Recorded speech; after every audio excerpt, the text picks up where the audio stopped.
පේනවා නේද අයිස්ක්‍රීම් කන චූටියයි.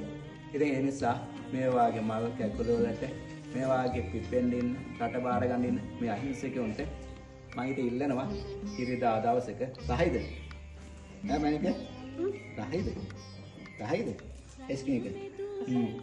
මේ වාගේ අයට මේ වාගේ සංග්‍රහය කරන්න කියලා මම ඔබේ ඉල්ලීමක් කරනවා. ඉතින් මේක අපි දාන්නේ තවත් දරුවෝ විමානයේ කුසගින්න නිවන්න තමයි මේ චූටිත් එක ඉඳගෙන මේ වීඩියෝ එක දාන්නේ. ඒ නිසා හැමෝටම ආරාධනා කරනවා අපේ දහම් පාසලේ කොටස්කාරයෙක් වෙන්න දරුවෝගේ කුසගින්න නිවන්න කියලා. තේින්ද කනවා. සතියේ කනවද?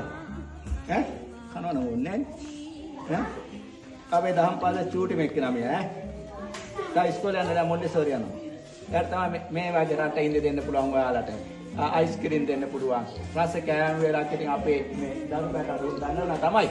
ඉතින් මේ කට්ටිය දෙනවා මේ ඩොක්ස් පත් ඈ. එහෙනම් මේක ඔක්කොම ගන්න. බලන්න ඈ. චුට්ට මොන වෙන්නද අර පැත්තට? ඈ? අර පැත්තට. කැමරා පැත්තට. ඈ මෙන්න මෙයාගේ අතේ මේ රටේ ඉඳ මේ කනවා. අයිස්ක්‍රීම් එක කෑවා දැන් රටේ ඉඳ ගන්නවා.